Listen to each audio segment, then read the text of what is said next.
revised version of my original effect, Center Point. Let's check it out. Before we go through the routine, let me teach you how to do the pop-up move. Essentially what you're doing, you're creating a tension on a playing card, and it's going to shoot out this way. Now imagine this card is in the center of the deck. You can execute angle drop, the angle side drop, by putting your thumb here and the middle finger here. Now normally when you push down straight like this, the card gets flushed into the deck, gets squared, but if you apply pressure on only one side of it, you actually create an angle drop. What this allows you to do is to reposition your pinky and your first finger on the card in a straddle position. I'm going to move the top half, that way you can see the move in exposed view. What you're going to do is to create a tension by moving the pinky towards the first finger, like so. As you can see, you're creating a little bow on the card. Now there's a lot of tension on the card right now, and we would normally have the other half on top of that card. Now when I let go of my first finger or relax, only my first finger though, you want to keep the pinky on the exact same position. And as you can see, the card will shoot out. And when doing this with the deck on top, it's going to be a little more challenging, but with practice, it will become really easy to do. Again, push on the angle, so you get that little side drop. My pinky and my first finger grab around that card into a straddle position. My pinky move toward my first finger. Don't move the first finger, only move the pinky. And as you can see, it creates tension on the card. Depending on how far you want to shoot this card out is depending on your thumb. If I push my finger down right now and trap that card, it would only come out that far. But if I don't apply any pressure at all and I hold it loosely, that card could actually be shot out really far. So that's a brief explanation for the pop-out move. So first, I like to use two jokers. You can set this aside, have them hold on to these two. It could be any cards you want. You have a card selector. I'd say this one, so 6 cards. At this time, they should be holding the cards, showing around their friends. In the meantime, you can execute a tilt. I like to put this card on the 4th position in the deck. Later on, I'll really color that card and going to replace that card between the jokers without them knowing. So first, you get a break below the top 3 cards. You can use a thumb count, or you can use your pinky to pull down the top 3 cards. So once this card is being shown around, it's a misdirection for you to get the break. Get ready for the tilt. For those who don't know about the tilt, when you have a break, just relax the base of your thumb.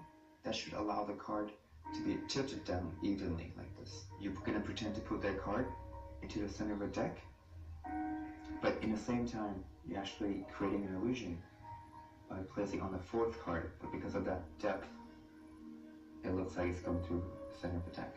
So this is called a tilt. In this case, we're going to put this on the 3rd position of the deck. This goes in all the way. Technically, you can be really fair about the cards not being on top or on the bottom. Once the cards are in the tilt position, you ask the spectator to take the 2 jokers and put it back anywhere they like in the deck. Now I like to riffle the deck like this, and answer sticking the jokers into the deck. Right now you have to execute a call. For those who don't know about calling, it is the way of controlling the card underneath the spread. So in this case, I'll leave face up so you can see it.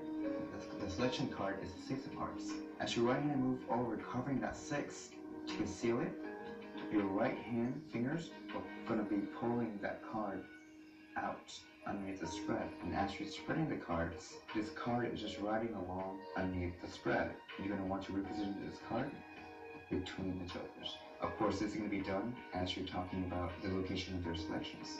One more time, the jokers are placed into the center of the deck. Their card are on the 4th position.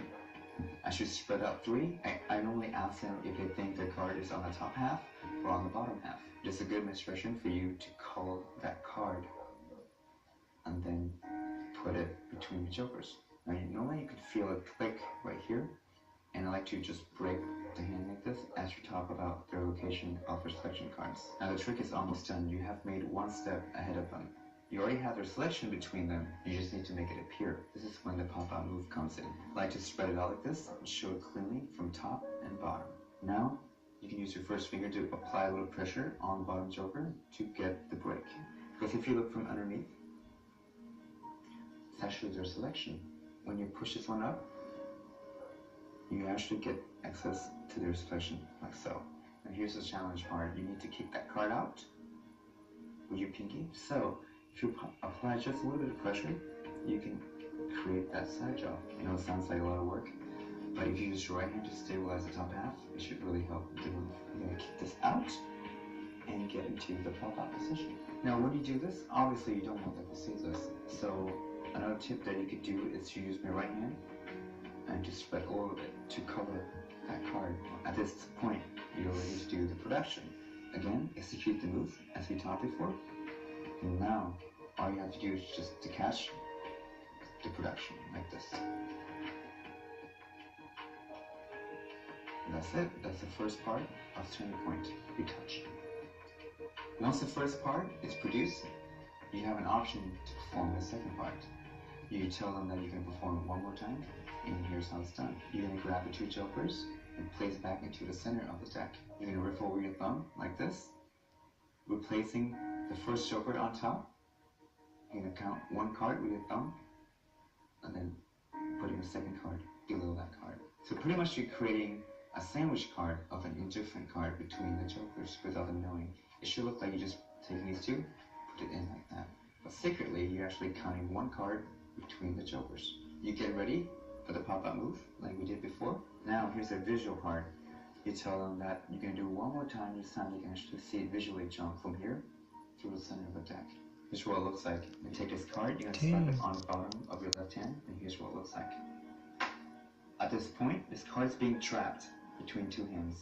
You're going to immediately spread into that card and execute a switch. Here's just a quick casual switch. Right now we have that card below the joker, so we just break the spread. You're going to put the right hand packet onto your left hand. At the same time, applying friction on the selection, because everything's going to fall over to your left hand except for that card, your selection, like this. And that's their selection. Now the reason that this would work, because they already seen the first part that you produced their card. The second part, they should already be convinced when they see the production. I'll do it one more time.